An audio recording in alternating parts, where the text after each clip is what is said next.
आज तेलंगाना के दौरे पर रहेंगे पीएम मोदी। आदिलाबाद में करेंगे चुनावी सभा। कई विकास परियोजनाओं के रखेंगे आधारशिला। प्रधानमंत्री मोदी तेलंगाना को 800 मेगावाट क्षमता के विद्युत संयंत्र की देंगे सौगात। रामागुंडम एनटीपीसी तापीय विद्युत संयंत्र का करेंगे लोकार्पण भी। लोकसभा चुनाव के ऐलान से पहले पीएम मोदी ने की मंत्रियों संघ बैठक। मीटिंग में तीसरे टर्म के अगले 100 दिन के एजेंडे पर चर्चा हुई। विकसित भारत 2047 को लेकर भी प्रेजेंटेशन दी गई। मंत्रिपरिषद की बैठक में बोले प्रधानमंत्री मोदी, मंत्रियों को सोच समझकर बोलने की दी नसीहत। कहा विवादित बयानों से बचे मंत्री। आपको बता दें डीप फेक से सावधान रहने की भी जरूरत बताई। गृहमंत्री अमित शाह ने भी बीजेपी के campaign donation for nation building को लेकर क्या ट्वीट लिखा। नमो ऐप के जरिए कंधे से कंधा मिलाकर राष्ट्र निर्माण में सहयोग करें। राजस्थान के कोटा से बीजेपी उम्मीदवार ओम बिरला बोले, जनता का मोदी में है विश्वास। इस चुनाव में जनता रचेगी इतिहास। लोकसभा चुनाव से पहले गुजरात में इंडी गठबंधन को बड़ा झटका। सूरत में कांग्रेस और आम आदमी पार्टी के कई नेता बीजेपी में शामिल। हरियाणा के डिप्टी सीएम दुष्यंत चौटाला ने आप और कांग्रेस के गठबंधन पर साधा निशाना। कहा कि खुद को बड़ा पार्टी समझने वाली कांग्रेस को आज बैसाखी की जरूरत है। राष्ट्रीय शोषित समाज पार्टी के अध्यक्ष स्वामी प्रसाद मौर्य का बड़ा बयान। कहा लोकसभा चुनाव में बिना शर्त इंडी गठबंधन का करेंगे समर्थन। इंडी गठबंधन आज देश की जरूरत। सीएम योगी ने कांग्रेस और समाजवादी पार्टी पर साधा निशाना। बोले क्यों राम मंदिर सपा और कांग्रेस बना पाते। समाजवादी पार्टी ने लोगों पर गोली चलवाने का किया काम। मोदी सरकार में मंत्री बेबी रानी मौर्य ने रामलला के दर्शन किए। बोली सभी समुदाय के लोग रामलला का आशीर्वाद ले रहे हैं। राम को नकारने वालों पर निशाना भी साधा। हमने तो मंदिर भी बना दिया, स्थान भी बता दिया, और जो भगवान को राम को नकारेगा उसको वो अपने आप ही ईश्वर उसका जो करना होगा करेगा। सपा आपको बता दें उत्तर प्रदेश सरकार में मंत्री बेबी रानी मौर्य ने भी अखिलेश यादव पर साधा निशाना और कहा कि कांग्रेस खत्म हो चुकी है और समाजवादी पार्टी अपने बलबूते कोई बात नहीं कर सकती। पटना की रैली में राहुल गांधी को देश में बेरोजगारी बढ़ने के आरोप पर बोले बीजेपी नेता तरुण चुग, राहुल गांधी को देश की तरक्की दिखाई नहीं देती। मोदी ने भारत को 5वीं सबसे बड़ी अर्थव्यवस्था बनाया है। मध्य प्रदेश के सीएम मोहन यादव ने परिवारवाद पर साधा निशाना और कहा कि विरासत नहीं योग्यता पर जोर देना चाहिए। लोकतंत्र का मतलब जिसके अंदर योग्यता है वो आगे बढ़े। लोकतंत्र का मतलब ही है कि हाँ हम में योग्यता है, हम आगे बढ़ेंगे। हमारे से बढ़िया किसी की योग्यता तो वो आगे बढ़ेगा। वो किसी जाति समाज का हो सकता है, वो कोई भी हो सकता है। एमपी के सीएम मोहन यादव का बड़ा बयान। का अयोध्या में भगवान राम की प्राण प्रतिष्ठा हो गई और अब मथुरा में भी प्राण प्रतिष्ठा होगी। जब अयोध्या में भगवान राम मुस्कुरा रहे हैं, उनकी प्राण प्रतिष्ठा हो गई, तो स्वाभाविक रूप से हम मथुरा की तरफ क्यों नहीं देखेंगे। मथुरा की तरफ तो देखना ही पड़ेगा।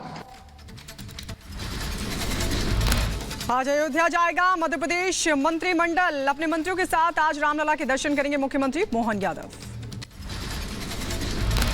अयोध्या में रामलला के दर्शन करने पहुंच रहे लाखों भक्त। मुस्लिम समुदाय के लोग भी कर रहे हैं दिव्य रामलला के दर्शन। दिल्ली में केंद्रीय मंत्री स्मृति ईरानी ने हज गाइड 2024 और हज सुविधा मोबाइल एप्लीकेशन लॉन्च की। मौके पर केंद्रीय मंत्री ने कहा मोदी सरकार ने हाजियों की सुविधाओं को बेहतर बनाने के लिए सभी विभागों के बीच बनाया समन्वय। यूपी दौरे पर मध्य प्रदेश के सीएम मोहन यादव। लखनऊ में यूपी की राज्यपाल आनंदीबेन पटेल से मुलाकात की। लोकसभा चुनाव से पहले बीजेपी की तैयारियां हुई शुरू। राजस्थान सीएम भजन लाल शर्मा और Rajasthan BJP chief CP Joshi ने कोर ग्रुप की बैठक की। झारखंड के साहिबगंज में राज्य सरकार के खिलाफ आदिवासी समाज का विरोध प्रदर्शन। प्रदर्शनकारियों का राज्य सरकार पर जल, जंगल और जमीन को लूटने का आरोप।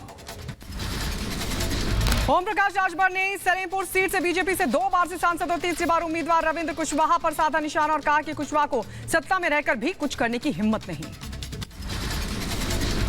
यूपी के जौनपुर में मुस्लिम समुदाय के लोगों ने बीजेपी की सदस्यता ली। मोदी और योगी सरकार के कामकाज से खुश होकर बीजेपी में शामिल हुए। बीजेपी विधायक रमेश मिश्रा ने स्वागत किया। झांसी की ललितपुर लोकसभा सीट पर बीजेपी ने सांसद अनुराग शर्मा को दिया टिकट। अनुराग शर्मा बोले मोदी सरकार का विकास ही मेरी जीत का एजेंडा। प्रधानमंत्री के नेतृत्व में योगी जी ने जो बुंदेलखंड के लिए किया है आज तक हमारे इतिहास में नहीं हुआ। तो हम लोग सब उम्मीद रखते हैं कि वो जो विकास की गंगा बहना शुरू हुई है तो बुंदेलखंड वासियों को उसका पूरा लाभ मिले। उत्तर प्रदेश के अमरोहा सीट से बीजेपी ने सांसद चौधरी कंवर सिंह को तीसरी बार टिकट दिया। अमरोहा पहुंचने पर कार्यकर्ताओं और समर्थकों ने सांसद का जोरदार स्वागत किया। ऑल इंडिया मुस्लिम जमात के अध्यक्ष मौलाना मुफ्ती का बयान आया सामने, बोले लोकसभा चुनाव में सभी पार्टियां मुसलमानों की आबादी के हिसाब से बनाएं उम्मीदवार। केजरीवाल सरकार आज विधानसभा में पेश करेगी दिल्ली का बजट। राम राज्य अवधारणा पर आधारित हो सकता है दिल्ली सरकार का बजट। दिल्ली के बजट से पहले वित्त मंत्री आतिशी का बयान आया सामने, बोली दिल्ली में एलजी के हस्तक्षेप के बावजूद प्रति व्यक्ति आय में 22% से ज्यादा की हुई बढ़ोतरी। आज 2 दिवसीय कर्नाटक दौरे पर पहुंचेंगे बीजेपी अध्यक्ष जेपी नड्डा। कार्यकर्ता सम्मेलन समेत कई कार्यक्रमों में शिरकत करेंगे। संसदीय क्षेत्रों की कोर कमेटी की बैठक भी लेंगे। जीएसटी के प्रवर्तन प्रमुखों के राष्ट्रीय सम्मेलन का उद्घाटन आज केंद्रीय वित्त मंत्री निर्मला सीतारमण दिल्ली में करेंगी उद्घाटन।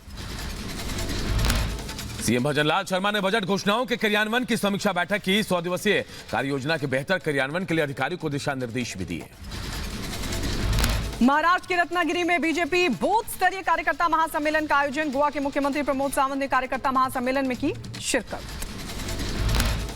भारतीय पुरातत्व विभाग और हरियाणा सरकार के बीच हुआ समझौता। हरियाणा भवन में हरियाणा के सीएम मनोहर लाल खट्टर ने समझौता ज्ञापन पर हस्ताक्षर किए। प्रधानमंत्री मोदी पर लालू प्रसाद यादव का विवादित बयान। पीएम मोदी की मां हीराबेन के निधन को लेकर भी लालू यादव ने की टिप्पणी। लालू के बयान पर बीजेपी नेता अजय आलोक का पलटवार, बोले संन्यास लेने वालों के लिए नहीं रहता कोई बंधन, नहीं बोलेंगे तो परिवार नाराज हो जाएगा। लालू यादव जी को लगता बीमारी के साथ साथ आंख में मोतियाबिंद भी हो गया है, दिखाई कम देता है। लगता है कि जो संन्यास ले लेता है उसके साथ किसी का तरह का कोई बंधन नहीं होता है। पटना के गांधी मैदान में नीतीश कुमार पर बरसे आरजेडी के नेता लालू प्रसाद यादव। नीतीश को बताया पलटूराम, कहा मुझसे और तेजस्वी से नीतीश को लेकर हो गई गलती। मंडल कमीशन पूरा सारे देश भर में सत्ता में पिछड़े वर्गों के लोगों का पूरा कब्जा होने लगा। आरजेडी ने जनविश्वास रैली में 15 लाख लोगों के आने का दावा किया। भीड़ का वीडियो ट्वीट कर कहा रैली में 15 लाख से अधिक लोगों ने पटना कूच किया। तेजस्वी ने वर्ल्ड रिकॉर्ड बना दिया। जेडीयू के नेता नीरज कुमार ने आरजेडी की रैली में 15 लाख लोगों के दावे को बताया, 15 लाख के लोगों को देने के दावे को बताया। आरजेडी का भी बताया मतलब, और ये कहा कि आर से राइट फॉर गुंडागर्दी और जे से जॉब फॉर लैंड, डी से डेवलपमेंट फॉर फैमिली। आर से राइट फॉर गुंडागर्दी, जॉब फॉर लैंड, जे से, और डी से डेवलपमेंट ऑफ फैमिली। अब महागठबंधन के नेताओं की एकजुटता नहीं बल्कि पुत्र की एकजुटता दिखाने का लालू जी प्रयास कर रहे थे। बिहार के डिप्टी सीएम विजय सिन्हा का लालू यादव और तेजस्वी पर बड़ा हमला का। नौटंकी बाजों की पार्टी आरजेडी गरीबों का हक मारकर आज उनके हितैषी होने का नाटक कर रहे हैं। राजद ये नौटंकीबाजों की पार्टी है। जिस बिहार लोकतंत्र की जननी रही, यहाँ लीडर पैदा होता था, ये राजद जैसे लोगों में लीडर नहीं, ये एक्टर के काम कर रहे हैं।